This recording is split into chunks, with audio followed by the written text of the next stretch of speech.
No princípio era o Verbo, e o Verbo estava com Deus, e o Verbo era Deus. Nele estava a vida, e a vida era a luz dos homens. Seja muito bem-vindo ao podcast O Verbo, Luz dos Homens. E hoje começamos uma série especial em que eu vou compartilhar com você 4 aulas sobre a vida de oração. Essas aulas, que serão ministradas ao longo do mês de fevereiro, fazem parte do programa do meu curso por assinatura A Tradição Cristã. Mas devido à importância do tema, eu resolvi compartilhá-las publicamente. Fique então agora com a primeira aula, em que eu tematizo particularmente a importância de colocar-se na presença de Deus. Um dos problemas básicos com os quais a gente se defronta na atualidade, e sobre o qual, especialmente as primeiras aulas desse curso A Tradição Cristã, a gente refletiu bastante, é o problema da nossa cosmovisão. Então, pensando em termos de oração, nós, por causa da cosmovisão mecanicista, da física moderna, nós temos uma tendência a imaginar, a colocar Deus num lugar distante, né? Fora do universo. A partir de que lugar, desse lugar, ele rege o universo, ele nos observa, ele nos julga e etc. Mas é voz corrente dentro da tradição cristã que Deus também está presente no universo, né? A gente até poderia dizer, e quando a gente fala de Deus, sempre a gente fala de uma maneira analógica, não é? Já que nós não temos a experiência direta de Deus, nós poderíamos dizer, de uma forma analógica, que é o universo que está dentro de Deus, né? Conforme a expressão de São Paulo, nele vivemos, nos movemos e somos.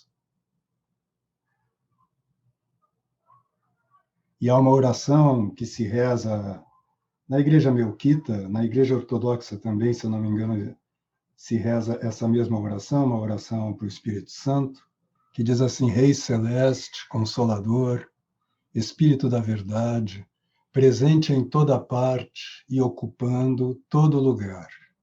Então, a primeira dificuldade que a gente tem, e se você pegar os tratados sobre oração, todos eles colocam isso, quer dizer, o primeiro movimento da oração é colocar-se na presença de Deus, né? Tem inclusive uma famosa passagem de Santa Teresa no Caminho de Perfeição, em que ela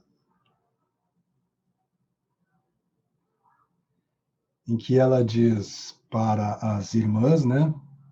Ela escreveu esse livro para as irmãs do convento de São José, em que ela diz: bom, primeiro você fica sozinha, né? Você se recolhe lá na sua cela, mas no nosso caso, no nosso quarto, como o próprio Cristo diz, né? Feche-se lá no seu quarto e reze a Deus. E, estando sozinha, procure companhia. E essa companhia é o próprio Cristo, né? Que está presente no nosso interior também.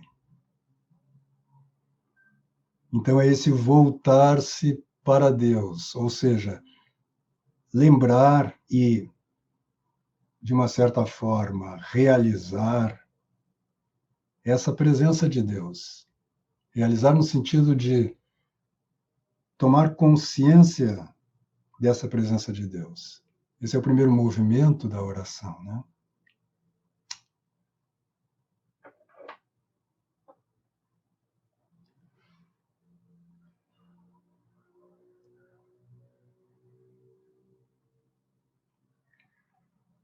Esse exercício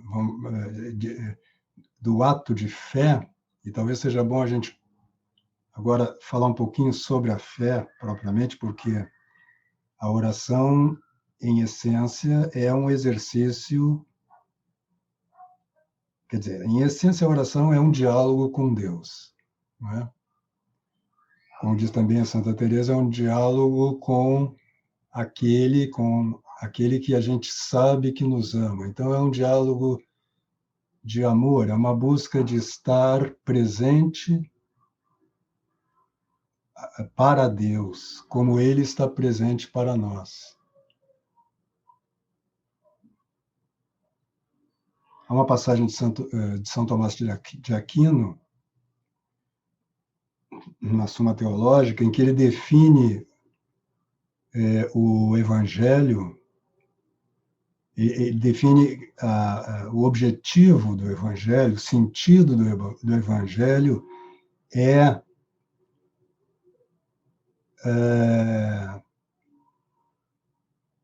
a revelação, o contato do próprio Espírito Santo. Né? Como o próprio Cristo diz,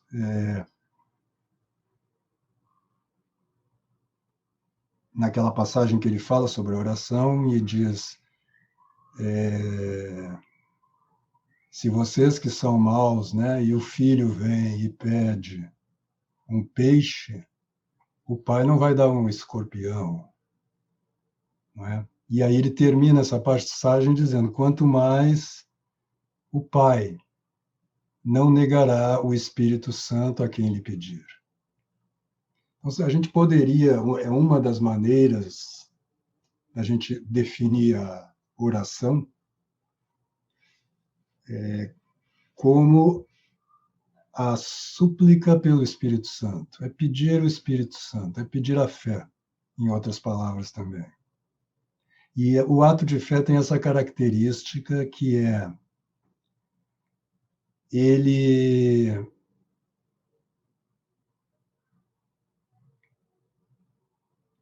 para que ele se realize, é necessário o concurso do próprio Deus. Isso aí também está na tradição, muitos autores. É voz comum, né, no cristianismo, que para você fazer um ato de fé, você precisa do auxílio da graça, senão você não consegue, só com as suas forças, você não consegue fazê-lo. Então, a ideia, quer dizer, a gente confunde o ato de fé com acreditar numa proposição, numa fórmula, que é, essencialmente, Deus existe. Deus existe. Bom, há muitas provas da existência de Deus, inclusive. Né? Começando lá por uma prova pré-cristã, que é a do Aristóteles, que está no livro, se eu não me engano, no livro 12 da Metafísica.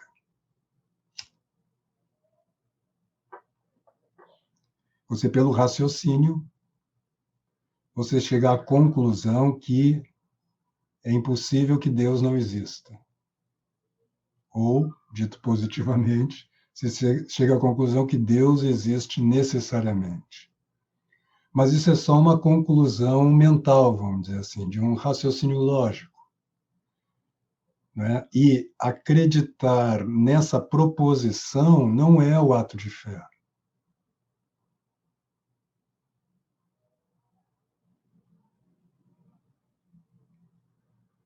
O ato de fé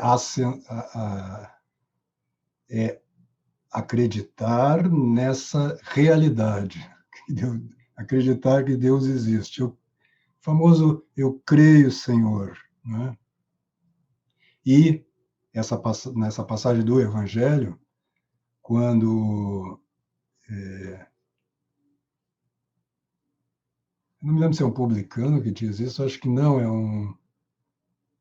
um homem, é um judeu que está pedindo para Cristo auxiliá-lo, né, curar o servo dele, e ele diz a famosa frase, creio, Senhor, na Vulgata está, mas ajuda a minha incredulidade. Geralmente a gente diz, creio, Senhor, mas ajuda a minha fé. não é? Mas, no fundo, é assim, a minha pouca fé. Mas no original, pelo menos no original de São Jerônimo, na tradução de São Jerônimo, não é nem pouca fé, é incredulidade mesmo. Então, nós vivemos nessa tensão aí entre aquele em nós que crê e aquele em nós que não crê, que duvida, que é a mente. Né? A mente está sempre colocando problemas, né?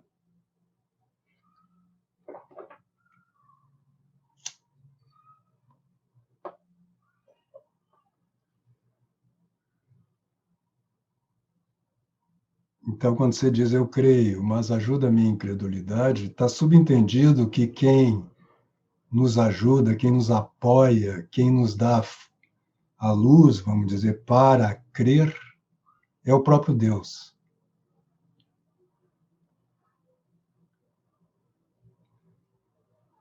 Então, o ato de fé, que também a gente pode dizer assim, a progressiva aquisição do Espírito Santo, ou a progressiva ação do Espírito Santo na nossa alma, tem junto uma certa luz. Quando de fato você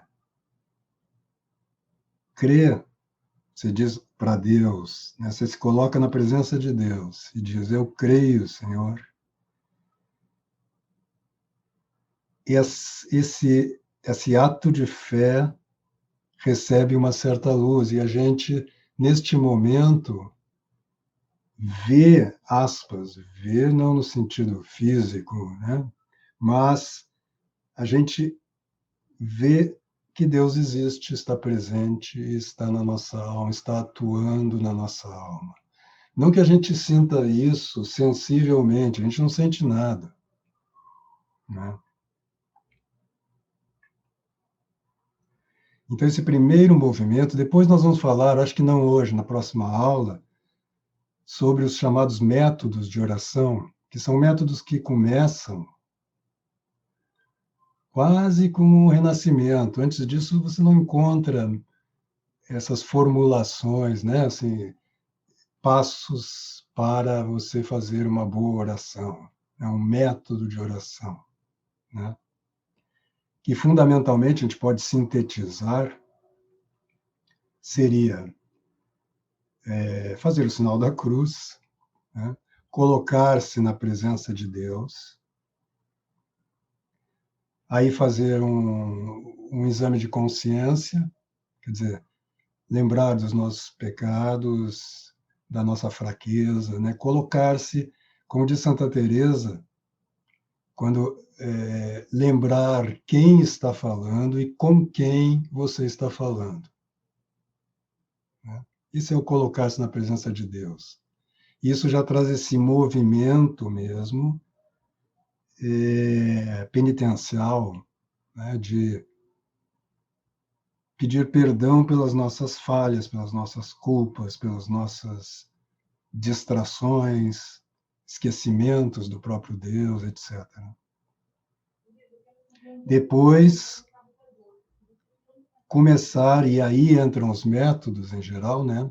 Você escolher determinado tema, determinado assunto, sobre o qual falar com Deus. Geralmente se indica para os iniciantes, e todos nós somos iniciantes, eu imagino, que tenha algum livro à mão, seja a Sagrada Escritura mesmo, sejam livros de meditações. Eu até separei uma sequência aqui de livros, mas vocês devem conhecer muitos, são muitos os livros que trazem meditações. Talvez um dos mais conhecidos seja o Filoteia, de São Francisco de Sales, onde ali tem uma série de 10 meditações.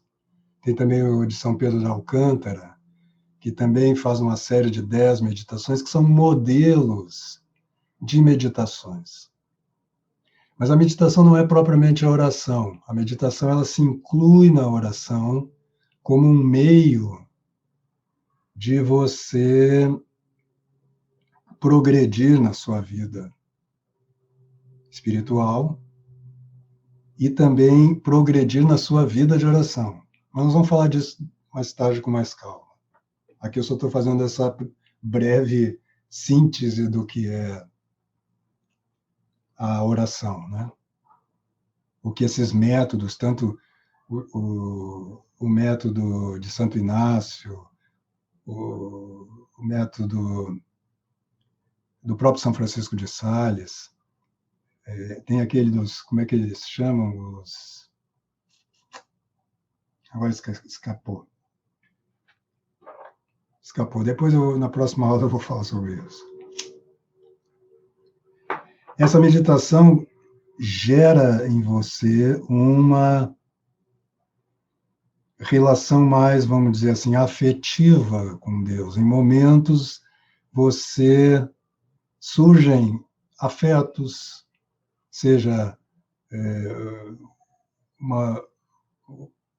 colocar-se, né, na presença, não, na mão de Deus, ou seja, seja feita a vossa vontade, né, colocar e dizer para Deus, faça-se como tu quiseres na minha vida está nas tuas mãos, ou afetos de amor, de arrependimento, etc.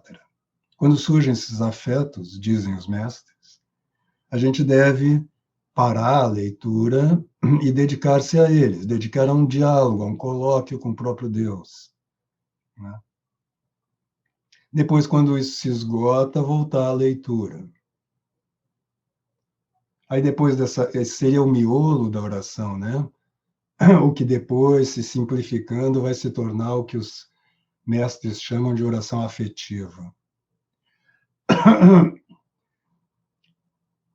Depois você teria, no momento final, você pede a ajuda de Deus, né? E você toma resoluções em relação à sua vida, mudanças que você percebe que precisam fazer, né? Ou seja, você toma resoluções, né?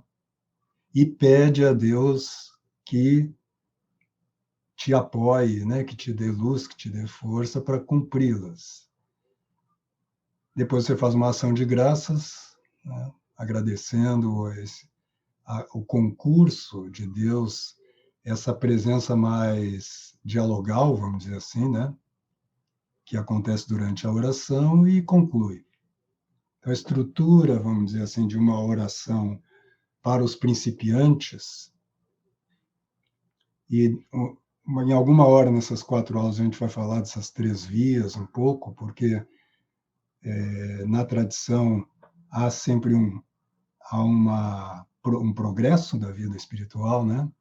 Que você vai passando da vida, vamos dizer, mais essa a via dos principiantes, que é uma via de purificação, de correção de erros, de abandono do pecado, etc., para uma segunda via, que eles chamam iluminativa, né? Em que você cultiva e reforça as virtudes, né? A vida de virtudes, a vida mais positiva, vamos dizer assim. E depois a terceira via, né? Que seria já a iluminativa, né? Onde você a unitiva, desculpa, em que você une-se, a tua oração já é uma oração de união com Deus, né?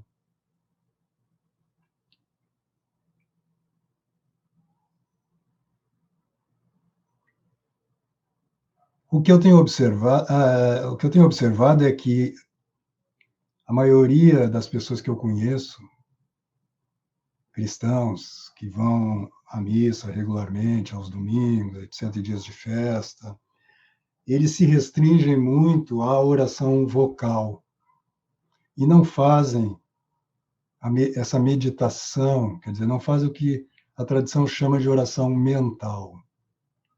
O assunto é espinhoso, porque esses termos são tomados pelos mestres espirituais com conotações um pouco distintas. segundo o autor. Então, isso às vezes fica um pouco confuso na nossa cabeça. E eu acho que esse é o primeiro ponto que nós deveríamos, sobre o qual a gente deve meditar para ir compreendendo.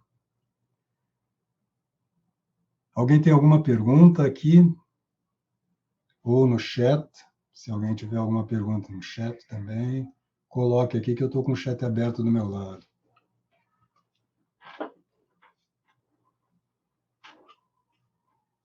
Dentro dessa perspectiva que eu estou falando, eu gostaria de ler aqui para vocês, ler com vocês, eu vou colocar aqui no... vou compartilhar a tela, o capítulo do Catecismo atual, esse catecismo que foi publicado por João Paulo II, sobre a vida de oração, para a gente fazer alguns comentários sobre isso. Então, vamos lá. A vida de oração. A oração é a vida do coração novo e deve nos animar a cada momento. Então, aqui ele já não está, se você pegar na Suma Teológica, quando São Tomás fala sobre oração, ele se refere lá particularmente à oração vocal, que, como a palavra diz, é a oração que é feita vocalmente, com a voz, que a gente ouve, a gente pronuncia. E esta oração, ela não pode ser feita a qualquer momento. Então, aqui, quando ele diz a oração é a vida do coração novo e deve nos animar a cada momento, ela está falando, ele já se refere à oração como uma espécie de diálogo não verbal, nem mentalmente, contínuo com Deus. A lembrança da presença de Deus, a gente poderia dizer, né? Que deve nos animar, nos fortalecer, né? Não só fortalecer, trazer afetos de aquelas os quatro sentidos da oração, né, tradicionais, né? Afetos de louvor, né, admiração de louvor, de ação de graças, de arrependimento e de súplica também, né? Quer dizer, de acordo com o momento, quando a gente está vivendo uma situação qualquer e lembra de Deus, essa lembrança ela vem acompanhada de uma dessas quatro, vamos dizer, de um desses quatro pontos de vista, né? Você, por exemplo, vê um pôr de sol e admira a beleza dele e louva a Deus no seu coração, né? O adora pela sua magnificência, né? De ter criado, quer dizer, na beleza do pôr do sol você vê a beleza do próprio Deus e o louva por isso, né? Ou você tem uma tentação, né?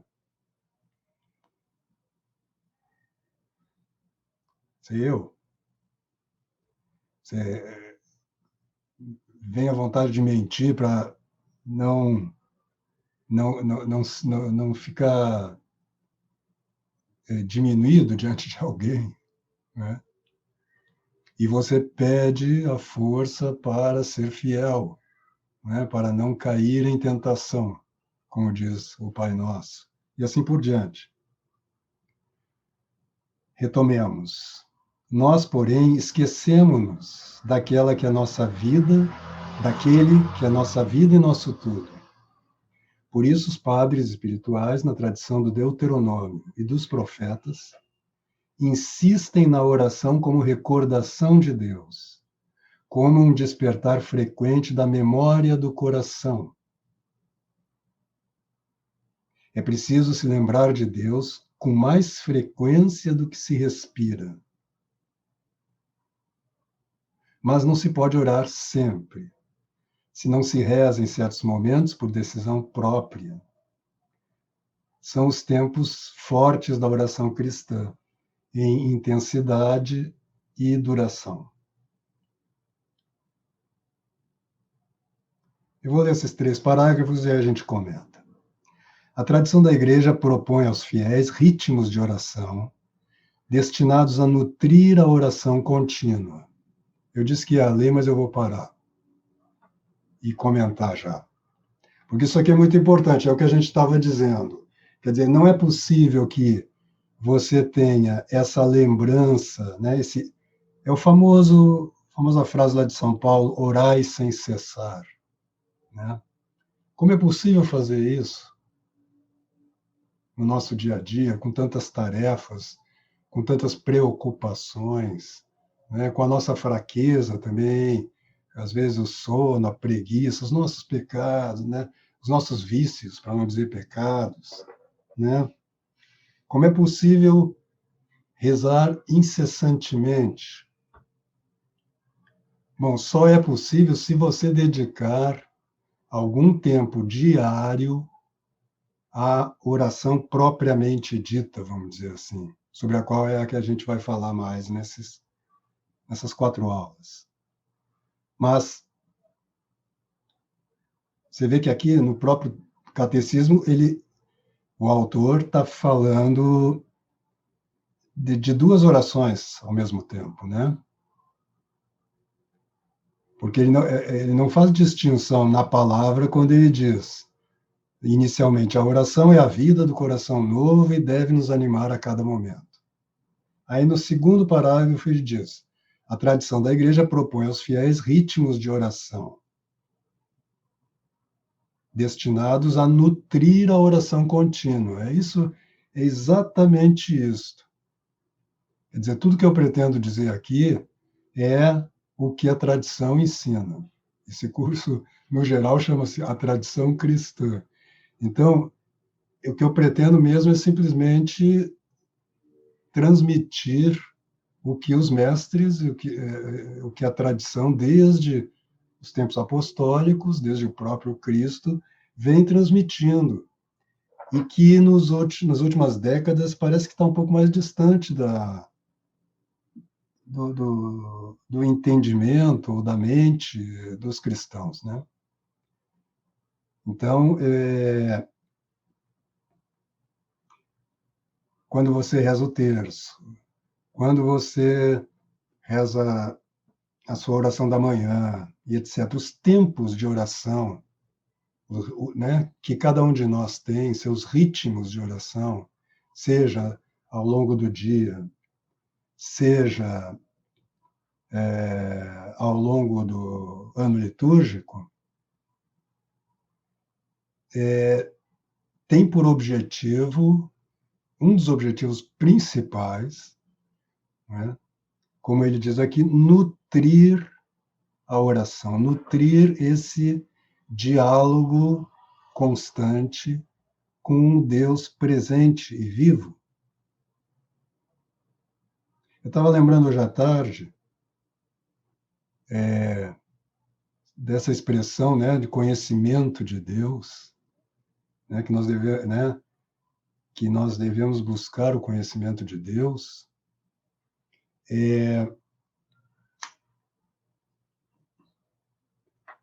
Quando a gente pensa nisso, me parece, vocês me corrijam se eu estiver errado, mas me parece que na nossa mente, na mente atual dos cristãos e dos homens em geral, né, no Ocidente, pelo menos, são os que eu conheço,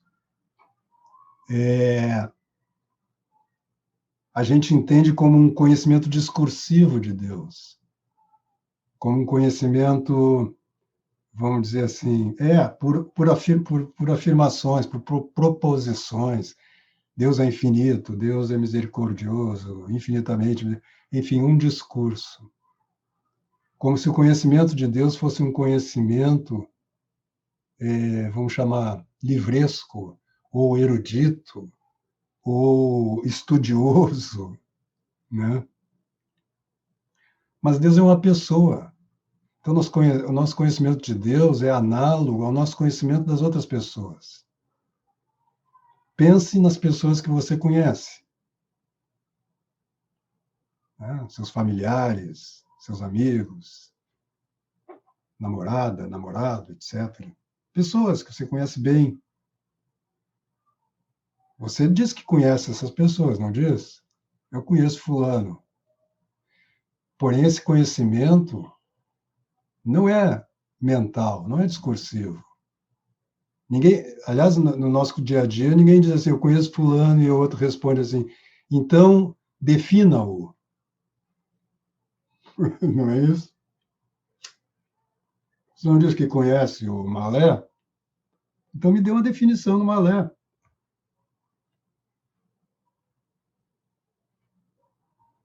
Em relação a Deus, guardadas todas as infinitas proporções, é a mesma coisa. Um conhecimento de Deus ele vai sendo cultivado como conhecimento de alguém que age na sua vida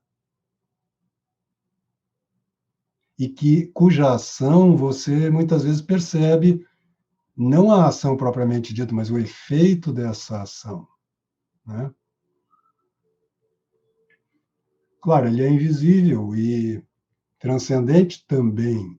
Então você não conhece da mesma maneira que você conhece seu irmão, seu amigo, que tem um corpo. Mas você, quando você, mesmo seu amigo, tem algo de intangível ali. O que ele é propriamente é transcendente. Não é da mesma transcendência que Deus, mas é transcendente, não é isso? Quando você vê o seu amigo, você vê o corpo do amigo num determinado momento. Você não vê o seu amigo em toda a sua história, por exemplo.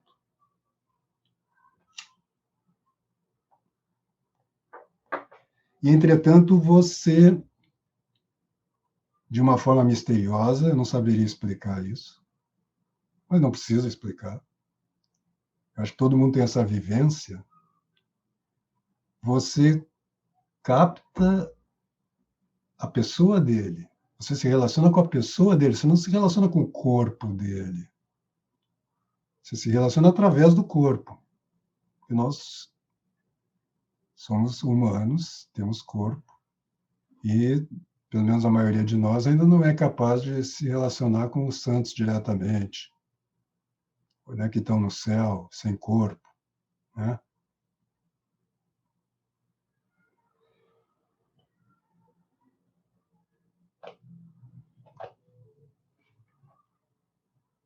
O confessionário tradicional, que está desaparecendo também, muitas igrejas não têm mais aquele confessionário tradicional do Ocidente, né?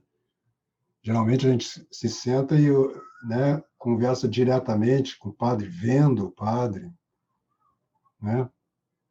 Não estou nada contra isto, mas no confessionário tradicional nós temos aquela treliça, eu acho que chama, né? Aquele véu, né? Que ao mesmo tempo que nos revela o padre, nos esconde o padre ao mesmo tempo, né? Eu gosto de usar essa imagem também na minha relação, na minha tentativa de oração, né? Deus está presente, eu não estou vendo, tem um véu, mas ele está me vendo. É um pouco que nem esses vidros, né, que existem, né? Por exemplo, em identificação de criminosos, né? Aqui que a gente vê na TV, né? Não sei se no Brasil se usa também aquele tipo de. Tem vários suspeitos, aí você põe uns suspeitos lá põe algumas pessoas que não são suspeitas, né? Para a testemunha identificar você, a testemunha, e Deus é a testemunha onisciente, né? Tá nos vendo, mas nós não o vemos. Ninguém jamais viu a Deus, diz a Escritura, né? Entretanto, ele está nos vendo aqui e agora, está ouvindo isso que eu estou dizendo. Ele está vendo vocês aqui e agora. A gente lembra disso muito pouco.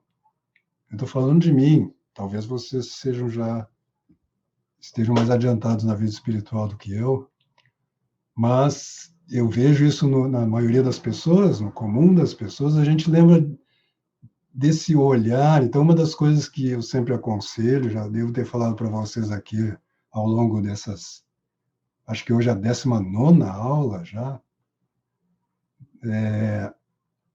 se não estou dizendo pela primeira vez, lembrar-se que Deus está nos vendo. Quando você lembra disto, tem alguma luz aí, que é a luz da fé, que é a luz do Espírito Santo, que não é só pelos meus raciocínios aqui, mas que confirma isso para a gente. É claro, Deus está me vendo.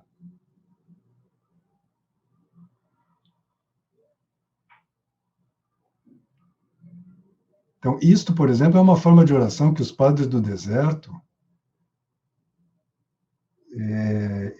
e no Oriente se usa com muita frequência aqui, e no Ocidente também, só que nós estamos perdendo um pouco a nossa tradição. Aliás, esse é o espírito desse curso, né?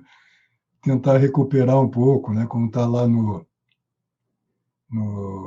na divulgação, né? Tome posse de um tesouro que é seu. Quer dizer, nós temos um tesouro que é a nossa tradição, mas ele está um pouco lá abandonado, cheio de teia, no canto da sala, né? No canto escuro. E a gente fica preocupado com banalidades. E um desses é o que no Ocidente a gente chama de jaculatórias, né? Vem de jácula, que é flecha. Jaculatórias são como flechas que você lança para o céu, né? E que abrem, vamos dizer, né? Metaforicamente, abre. É como se o céu estivesse nublado, você lança uma flecha, faz um buraco ali na nuvem e entra um pouquinho de luz. E aí fecha de novo. Aí você, outra jaculatória, né? As jaculatórias são inúmeras. Geralmente são frases da Bíblia. Uma dessas, por exemplo, que eu citei há pouco, é: eu creio, Senhor, mas ajuda a minha incredulidade. Ele ajuda quando você pede.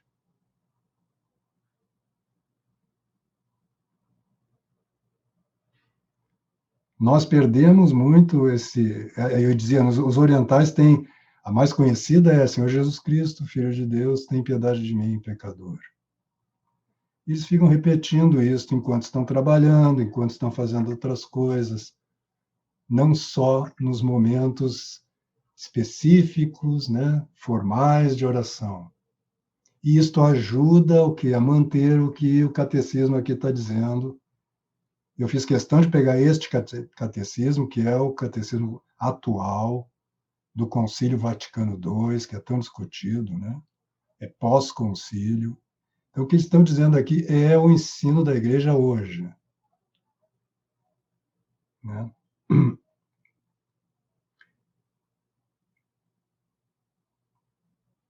Alguma pergunta? Está tudo bem? Retomemos, então, o texto do catecismo. Então, a igreja propõe aos fiéis ritmos de oração.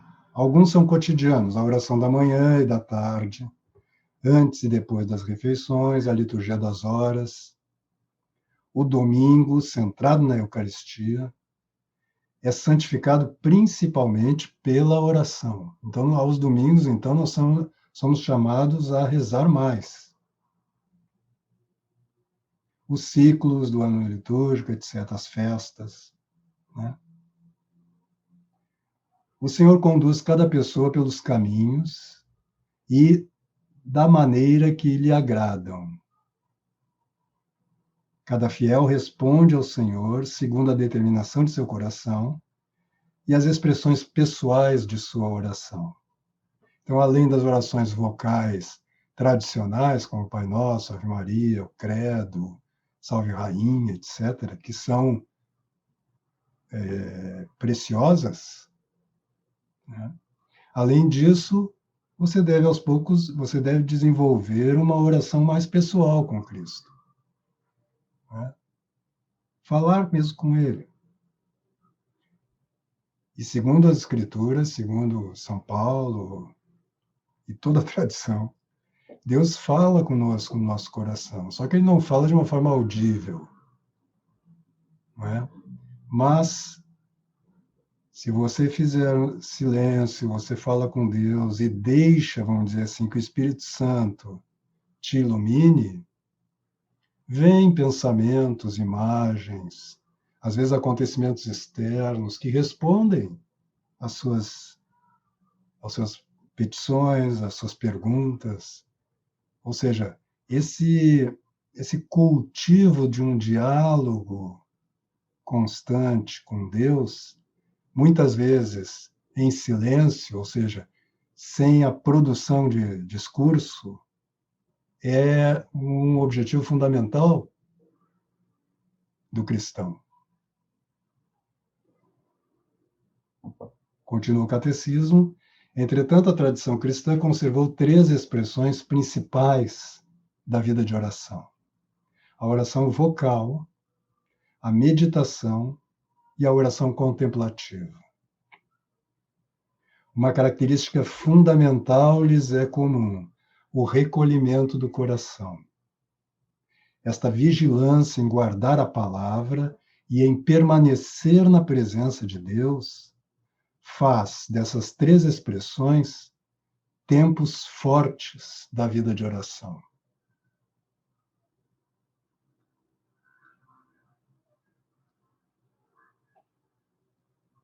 Então, veja que, mesmo na oração vocal, que pode ser tanto essas orações que a gente citava, mas pode ser as respostas da missa também, pode ser a liturgia das horas, para quem reza a liturgia das horas,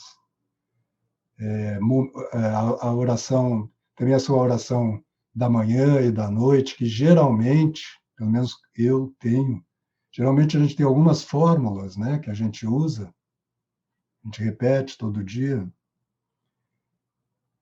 elas correm sempre o risco da gente estar falando sem estar prestando atenção no que está falando. Ela se torna, não sei se é mecânica a palavra certa, mas é um pouco alienada, né? Um pouco, a gente esquece aquilo que Santa Teresa diz que é o fundamento: lembrar quem está falando e com quem está falando. A gente acaba vendo isso como uma espécie de, como é que eu vou chamar isso? Fórmula mágica, né? Em que você, ou um dever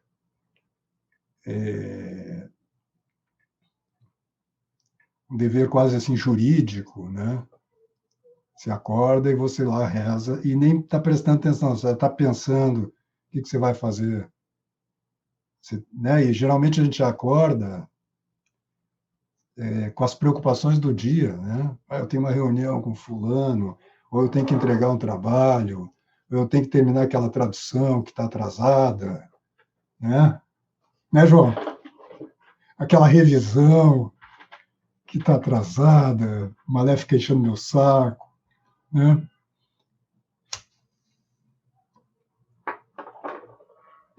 Acordou com alguma preocupação, manda a preocupação para as cucuias, né?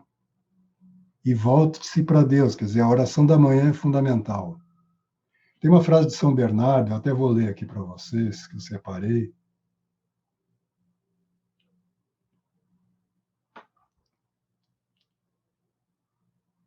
Que diz assim, ó: intenções, intenção, né? Quer dizer, a intenção quer dizer uma tensão interna, né?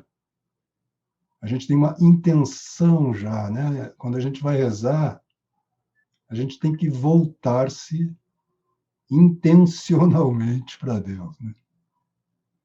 Mas voltemos. Intenções, pensamentos, vontades, afetos e todo o meu interior, vinde, subamos a montanha, vamos ao lugar onde o Senhor vê ou é visto. preocupações, solicitudes, ansiedades, trabalhos, penas e servitudes, aguardai-me aqui.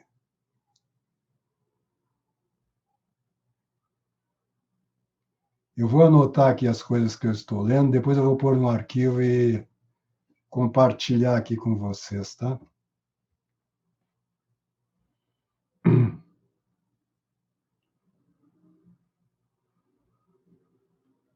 Então, isto vale tanto para a oração da manhã, quanto para um momento de folga, né? Na hora do almoço, terminou de almoçar, ainda tem um tempinho e você resolve rezar um Pai Nosso. Você vai de novo, você vai subir a montanha, né? Nota que no Evangelho, geralmente Cristo sobe uma montanha para rezar, né? Ou seja, ele se afasta, né, como diz São Bernardo aqui, das preocupações, solicitudes, das coisas do dia a dia. Não porque elas sejam negativas. Não, nós somos criados, somos seres humanos e temos nossa vida. E não, né, nós não somos monges, mas mesmo os monges também têm. São Bernardo que está falando isso.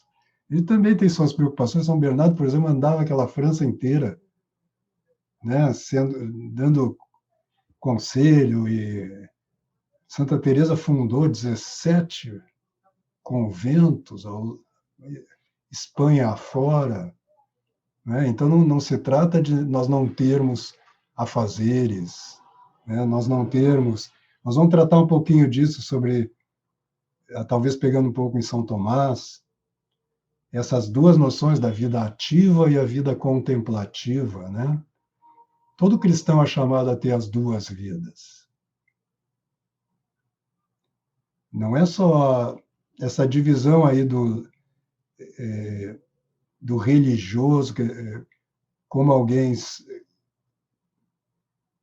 foi, no Ocidente, foi aumentando nessa distância entre o leigo e os religiosos e sacerdotes, né? Não, o leigo também tem uma vida de oração, não do mesmo tamanho, porque cada um tem a sua função, mas ele deve fazer suas orações cotidianas, e deve estar sempre em oração mesmo no seu dia a dia, como diz aqui o catecismo. É o catecismo atual. Então, se a gente é católico, pelo menos eu estou falando agora com os católicos, a gente tem que seguir o que o catecismo está dizendo, né? Essa é a nossa referência. Então, eu vou só complementar com o primeiro comentário aqui do catecismo, e a gente continua sobre isso na próxima aula. E aí vou abrir aqui para ver se tem perguntas aqui no YouTube para a gente responder, tá bom? Então, esse primeiro parágrafo trata da oração vocal. Deus fala ao homem por sua palavra. Aqui já embola na nossa cabeça. Como assim? Eu nunca ouvi Deus falar comigo. Imagino que nenhum de vocês, né? Santa Teresa diz que Santa Teresa diz que comigo ele falou. Eu digo, mas ele falou quando ela já tinha lá seus 50, né? E era Santa Teresa.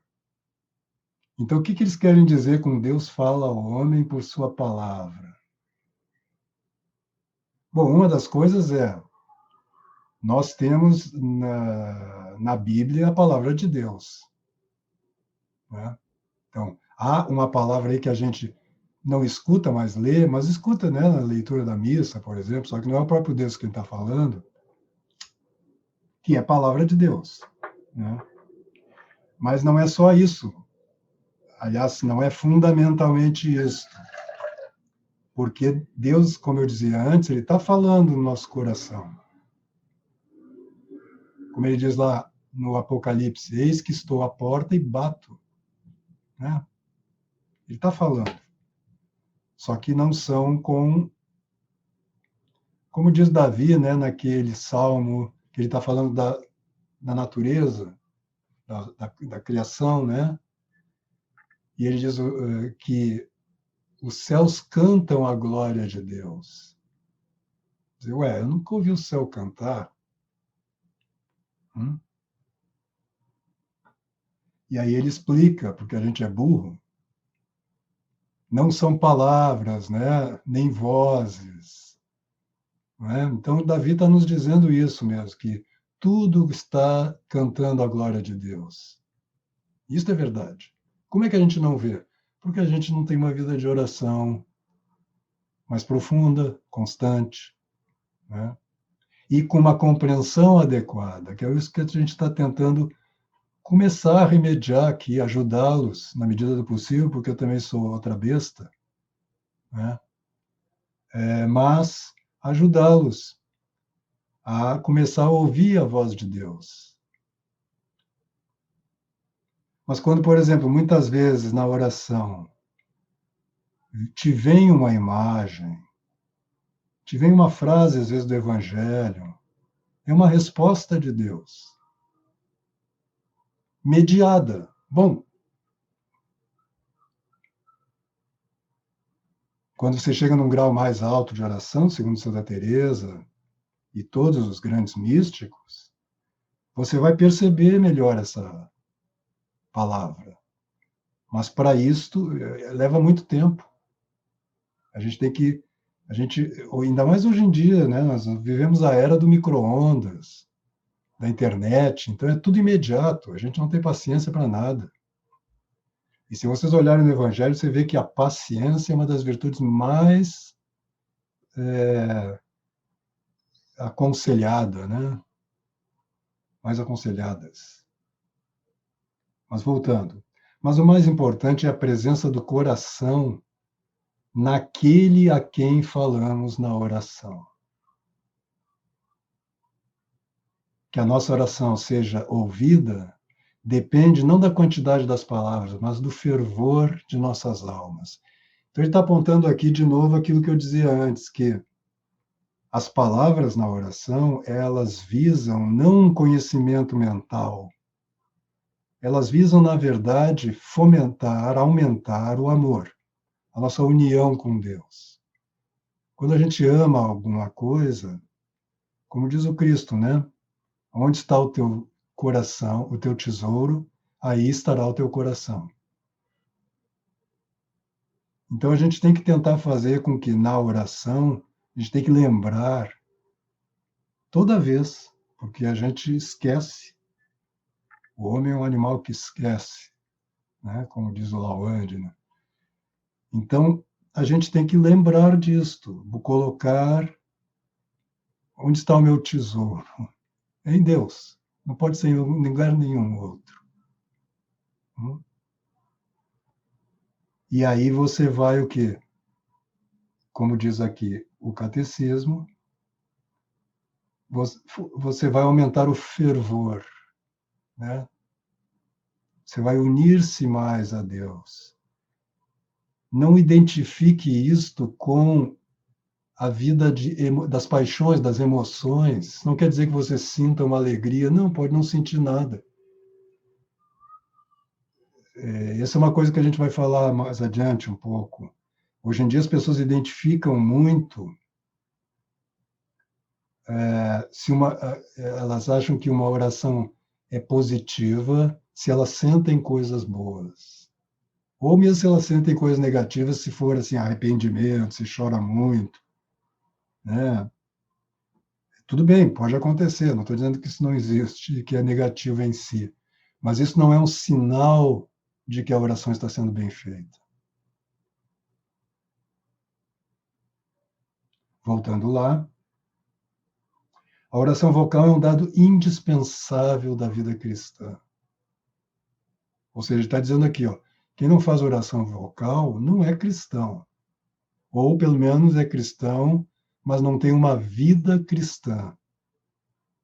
E não está dizendo para você fazer oração vocal 24 horas por dia.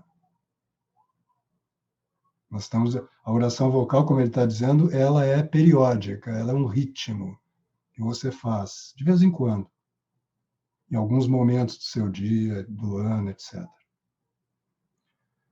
Aos discípulos atraídos pela oração silenciosa do Mestre, este ensina uma oração vocal, o Pai Nosso, que é a oração mais comentada da tradição cristã. Santa Teresa mesmo, no Caminho de Perfeição, comenta o Pai Nosso. Santo Agostinho comenta o Pai Nosso. São Tomás de Aquino comenta o Pai Nosso. Aliás, eu separei o comentário, que é curto, né? Como sempre, Tomás de Aquino não se estende, não tem nada de retórica ali, não tem nada. Então, é simples e curto, mas ele faz um belo comentário ao Pai Nosso, que a gente vai ler numa próxima aula. Jesus não só rezou as orações litúrgicas da sinagoga, não só, ele rezou, né? Os evangelhos o mostram elevando a voz para exprimir sua oração pessoal, da bênção exultante do Pai até a angústia do Getsemane. Então aqui nós já temos a outra oração que a gente falava, que também a gente deve cultivar, que é falar com Deus como a um pai, como a um amigo, como a um irmão, como a um juiz também, que nos ama, é um juiz que nos ama, mas como o ser que ele é. Né? Mas não ter pruridos de conversar com Deus. Ele mesmo diz, eu estou aqui batendo a porta esperando. Quem me abrir, eu vou entrar e conversar com ele, comer com ele, comungar, né, com ele. Essa necessidade de associar os sentidos à oração interior responde a uma exigência da natureza humana. Nós somos corpo e espírito, e sentimos a necessidade de traduzir exteriormente nossos sentimentos. É preciso rezar com todo o nosso ser para dar à nossa súplica todo o poder possível. Essa necessidade corresponde também a uma exigência divina. Deus procura adoradores em espírito e verdade. É uma referência à passagem com a samaritana, né? E, por conseguinte, a oração que sobe viva das profundezas da alma. Então, veja que aqui ele está, de novo, né? Ele fala da oração vocal, mas, ao mesmo tempo, ele está dizendo que existe uma oração silenciosa aqui que sobe viva das profundezas da alma. Ele também quer a expressão exterior, que associa o corpo à oração interior, pois ela lhe traz esta homenagem perfeita de tudo aquilo a que ele tem direito. Sendo exterior e tão plenamente humana, a oração vocal é, por excelência, a oração das multidões. Mas também a oração mais interior não pode menosprezar a oração vocal. A oração se torna interior na medida em que tomamos consciência daquele com quem falamos. Então, a oração vocal é uma primeira forma da oração contemplativa. Santa Teresa chega a dizer que quem reza com os lábios, né, quem faz uma oração vocal, mas não presta atenção no que está dizendo, ou seja, não tem uma oração, não está com o coração na oração, não está pensando naquilo que está dizendo, compreendendo o que está dizendo, ela diz, isto eu nem chamo de oração. Então, essa ideia de que uma oração vocal tem uma virtude por si só, independente da nossa consciência, é completamente equivocada. Claro, podem acontecer distrações, mas aconteceu a distração, você volta para a oração. E não fica discutindo com a distração, né? Porque senão você se distrai mais, não é isso? E aí, quando você vê, você está lá na Conchinchina, não é isso? E falando, né? Diz, eu sou um bosta, porque estou sempre me distraindo, eu tenho que fazer... E aí começa a pensar no que você... Não, a distração acontece, o remédio para a distração é voltar para a oração, simplesmente. Vamos ver se tem alguma pergunta aqui no chat, senão a gente vai acabando por aqui a transmissão online, pelo YouTube, mas nós aqui continuamos ainda. Vocês já são silenciosos, né? Hoje, estando online também, né, no YouTube, aí então ninguém fala nada mesmo. Leandro pergunta: é importante ter um horário fixo para as orações? Por exemplo, rezar o terço sempre às 18 horas? Leandro, não para todas as orações, mas alguns horários é bom que sejam fixos. Claro, tem dias em que você tem outro compromisso, então não se inquiete, né, de não poder cumprir aquele horário. Mas sim, se você pegar a própria tradição da liturgia das horas, que vem de uma tradição de oração judaica, né, como a própria palavra diz, é a liturgia das horas, né? Então tem horas fixas para a oração. É bom porque nós nos acostumamos, não só nós adquirimos o hábito de dedicar esse tempo à oração, mas é como você, de uma certa forma, facilita a oração, fazendo sempre naquele mesmo horário. Então é bom, sim, ter momentos fixos de oração.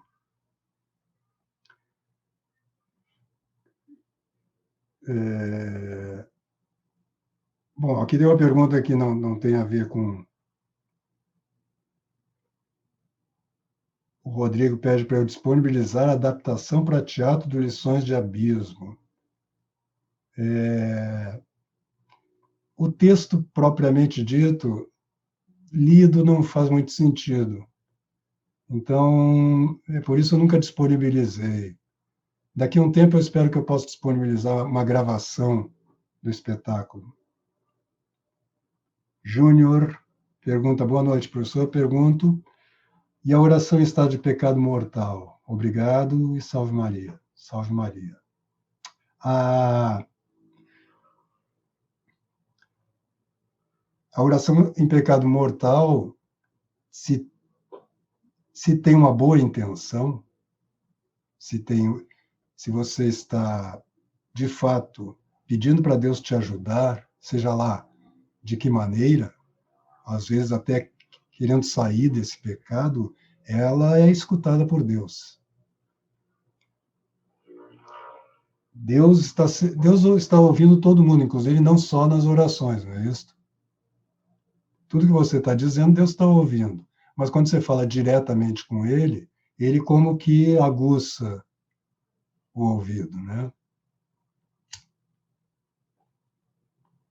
E se é uma oração sincera, Ele ouve.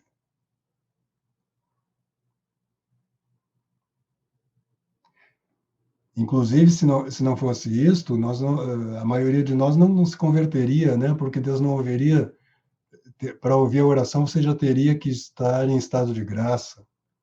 E um caminho de conversão é lento, às vezes longo, não é? Então, Deus está nos ouvindo e Ele nos atende desde que a nossa intenção seja reta, vamos dizer assim. Desde que você peça, fundamentalmente, como diz o Cristo no Evangelho, a oração deve ser o pedido do Espírito Santo. Se Deus nos manda o Espírito Santo, vem tudo junto com ele. A gente pode fazer outros pedidos, nós vamos falar mais tarde sobre isso. Mas o pedido essencial, e que inclui todos os outros, é o pedido do Espírito Santo, ou você pode dizer o pedido da fé, é a mesma coisa. Creio, Senhor, mas aumenta a minha fé. Ou envia o teu Espírito e tudo será criado. Porque a própria presença de Deus e o amor de Deus derramado em nós, não é? A tradição diz isto: se você não se Deus não te der o poder de amá-lo, nem isso a gente consegue fazer. O próprio amor de Deus é um dom, tudo é dom. Né? São Paulo tem aquela passagem que diz: do que tu te orgulhas se tudo te foi dado? Tudo nos foi dado. Mas ainda essa graça especial aí é uma graça que Deus está pronto para dar, desde que você a peça.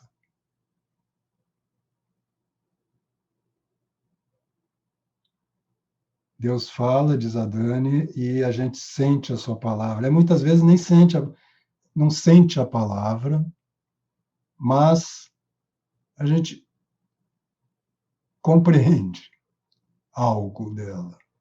A gente vê, às vezes a gente até pode sentir alguma coisa, mas às vezes a gente vê uma imagem, a gente lembra de um versículo, ou alguém diz alguma coisa para nós, ou acontece alguma coisa, às vezes mais tarde, no outro dia, que é uma resposta também. Por isso a gente tem que estar sempre atento. A atenção a Deus, a presença de Deus, é a substância da vida cristã, ou da vida de oração.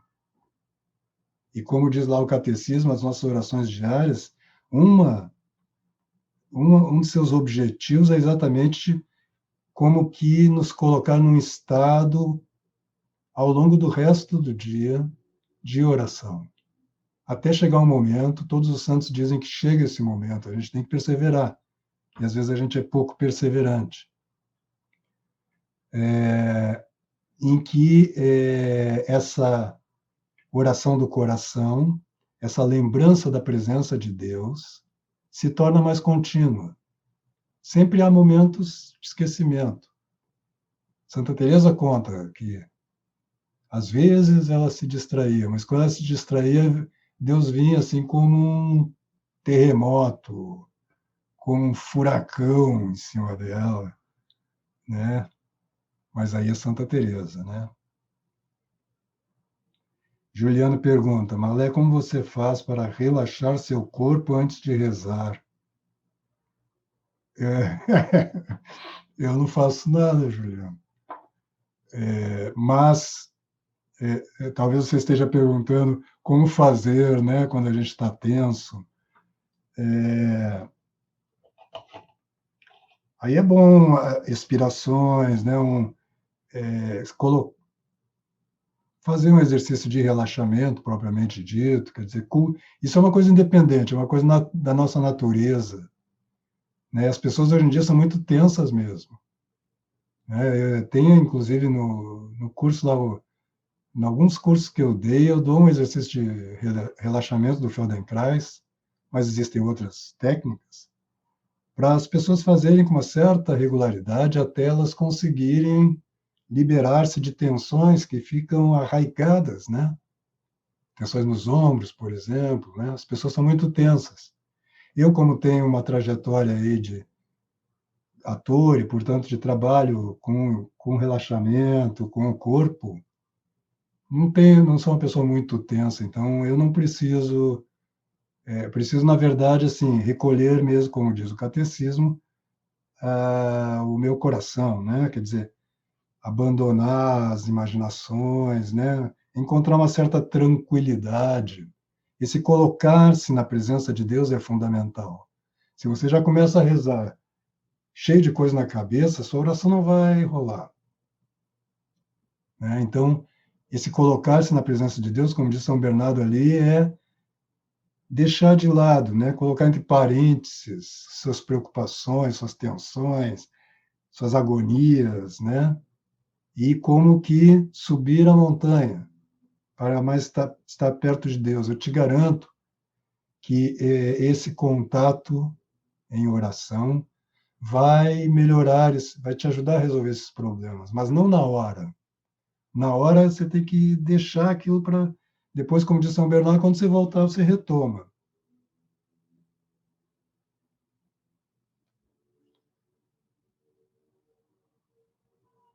Perri, Perry pergunta se pode-se adquirir uma vida de oração com devoção. Sim, é necessário, inclusive, que tenha devoção. Né? Devoção vem de uma palavra, agora não vou me lembrar em latim, mas acabei de ler isso no São Tomás essa semana, porque eu estou lendo, preparando essas aulas, vem de entregar-se nas mãos de Deus, né? Uma espécie de sacrifício, de colocar-se nas mãos de Deus, né? O devoto é aquele que colocou sua vida a serviço de Deus, mas não a serviço no sentido de obras, não. Colocou a sua vida para fazer aquilo que Deus pede dele. Então é necessário, a devoção é fundamental para a vida de oração. Eunice lembra que Jesus ouviu um condenado à morte, sim. Em relação ao pecado mortal lá, né? O bom ladrão, ele era tão criminoso quanto o outro ladrão. E ele, sinceramente, nem pediu para entrar no céu já direto, né? Ele só pediu, lembra-te de mim quando você estiver lá. E o Cristo já deu, aliás, isso é regra. Deus sempre dá mais do que o que a gente pede. Desde que o que a gente pensa seja bom para nós, né? Quando a gente pensa uma coisa ruim, Deus dá outra coisa. Né? Também tem isso. Às vezes a gente pede uma coisa, a gente não deve pedir muito coisas assim de acordo com a nossa visão do mundo. Me dá isso, me dá aquilo, porque a gente não sabe, como de São Paulo, a gente não sabe o que é bom para nós. O Espírito sabe, o Espírito Santo que reza em nós. Né? Então, é bom, por isso a regra lá são os pedidos do Pai Nosso, né? Pedir, faça-se a tua vontade, enfim. Camila pergunta quando será a próxima aula. Na quarta-feira que vem, sempre às quartas-feiras, às 8h30 da noite, aqui no meu canal do YouTube. Tá bom? Rodrigo, desculpe importunar, mas quero aproveitar a oportunidade para pedir. O Rodrigo quer a adaptação do Lições de Abismo. E, Rodrigo, eu não vou te dar, infelizmente, tá bom? Porque eu tenho muito carinho por essa adaptação e é impossível outra pessoa fazê-la. Então, não dá para usar como um roteiro para outra pessoa montar. Então, infelizmente, eu não posso disponibilizar. Arthur, qual a maneira correta de se contemplar os mistérios no terço? Bom, nós vamos falar um pouco sobre isso nas próximas aulas, mas existem muitas maneiras de rezar o terço e nenhuma está errada. Mas, segundo, existem uma série de cartas apostólicas, São Leão XIII, talvez, eu não tenho certeza de qual foi o Papa, no final do século XIX, sobre o terço, que merecem ser lidas. E uma coisa que ele diz ali é que o terço é uma série de contemplações ligadas pelas orações, né, por 10 Ave-Marias e o Pai Nosso, ao contrário, né? Mas nós vamos falar sobre não contemplar os mistérios propriamente, mas sobre a meditação. Os mistérios, na verdade, a gente não deveria dizer contemplar os mistérios do terço do rosário, mas meditar sobre os mistérios do rosário. Não precisa ser uma meditação discursiva, você pode, por exemplo, imaginar a cena visualmente, né? Você pode ouvir o que as pessoas dizem ali, né?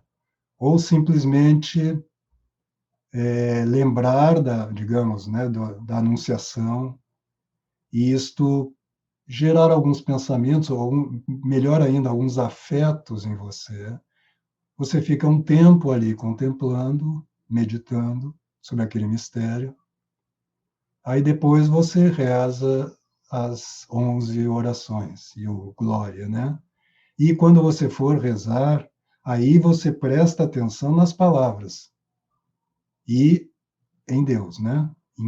Para quem você está dizendo aquilo ali. Então você procura concentrar, não fique pensando diretamente no mistério meditado durante a recitação das orações. Pelo contrário, você fica pensando, quando você diz Pai Nosso que estás nos céus, você lembra, você pensa nisso, que Deus é Pai, você está falando com Ele, que Ele está nos céus. Você pensa o que as palavras estão dizendo, né? Você torna aquela oração tua. Você está dizendo aquilo ali para Deus. E como diz lá o catecismo, com o coração em Deus e no sentido das palavras.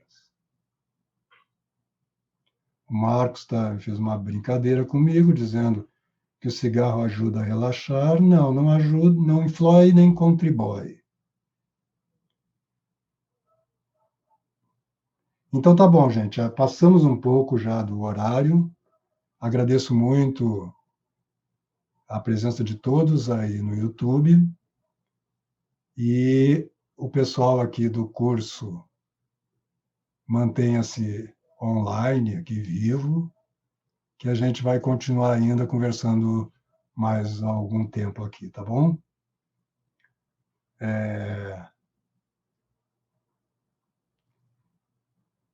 Antes de terminar, a Eulália pergunta o que o senhor pensa sobre outros tipos de terços que não sejam o terço mariano. Quando penso que já conheci todos, aparecem outros. É verdade, Eulália, existem muitos, todos eles são bons. Eu confesso que eu, particularmente, me atenho ao terço tradicional, né? Inclusive, não rezo os mistérios, não coloco, não medito sobre os mistérios luminosos, como o São João Paulo II sugeriu, porque eu gosto da tradição cristã, assim, eu tento fazer o que os cristãos sempre fizeram ao longo dos séculos, né? E isso é uma coisa que eu queria aconselhá-los mesmo. Se vocês forem usar livros para a meditação, o que é bom para a oração, existem muitos, eu vou fazer uma lista, uma pequena lista, porque não dá para não dá para enumerar tudo, não, é muita coisa. Mas eu sugiro que seja sempre de autores pré-1950, né? Para não ter erro. Não que outros mais contemporâneos não sejam bons, podem ser, mas eu não garanto. Antes de 50, esses livros são mais... Aliás, eu diria assim, ó, tudo bem, de 50 para trás. Tem Santa Elizabeth, por exemplo, do início do século, Santa Teresinha, tem muitos santos aí que merecem, que podem ser usados seus textos para as nossas orações, né? Mas depois de 1940, 50, começou uma certa confusão, né, na igreja, que você deve sempre desconfiar, né? Desconfiar não, mas assim não é seguro. E nós estamos tentando aqui trabalhar a partir de fundamentos seguros, tá bom? Então, novamente, muito obrigado, fiquem com Deus e até a quarta-feira que vem, às 20h30, neste mesmo canal.